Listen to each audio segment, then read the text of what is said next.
শিক্ষকতা এমন এক পেশা, এই পেশা শাস্তি দিয়ে সেবা নেওয়া যায় না, অর্থ দিয়ে সেবা নেওয়া যায় না, প্রেশার দিয়ে সেবা নেওয়া যায় না।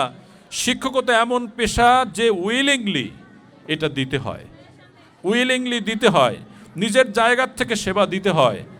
আর্থিক প্রাপ্তি খুব বড় বিষয় এখানে হয় না।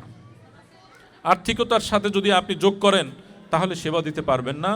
আল্লাহ তাআলার সন্তুষ্টির দিকে চেয়ে, আপনার সন্তানদের মুখের দিকে চেয়ে আমাদের এই সন্তানদের দ্বীনের খেদমতের জন্য আপনারা আপনাদের নিবেদন করবেন।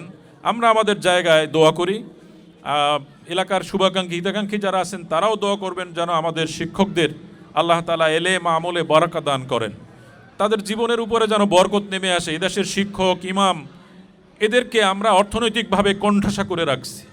এদেশের শিক্ষক সম্মানিত হয় না, সবার অর্থ দরকার হয়, শুধু শিক্ষক আর ইমামদের সরকার বেতন দরকার হয় না, টাকার প্রয়োজন হয় না। কঠিন বিষয়। তবুও দিনের পথে যারা থাকে, নবীর পেশা, আপনারা এখানে আছেন, নবী বলছেন ইন্নামা বুইস্তু মুআল্লিমান, আমি শিক্ষক হিসাবে প্রেরিত হয়েছি। নবীর কাজে আমাদের কানেক্টিভিটি আছে, নবীর যে কাজ সেই নবীওয়ালা পেশায় আমরা আছি। কাজে শিক্ষক যারা, এটাই সন্তুষ্টির জায়গা। এছাড়া আমি সহ আমাদের এই দেশ, এই জাতি কবে মূল্যায়ন করবে আর আমরা কবে সেবা করব, নোবডি নোস, কেউ জানে না এটা।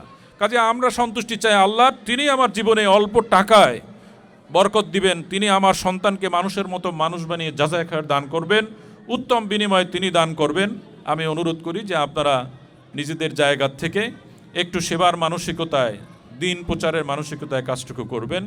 তো আমি এই বলে আমাকে কর্তৃপক্ষের প্রতি কৃতজ্ঞতা এবং ভালোবাসা শ্রদ্ধা জানিয়ে যে তারা আমাকে কথা বলার একটু সুযোগ দিয়েছেন, তাদের প্রতি কৃতজ্ঞতা জানাচ্ছি।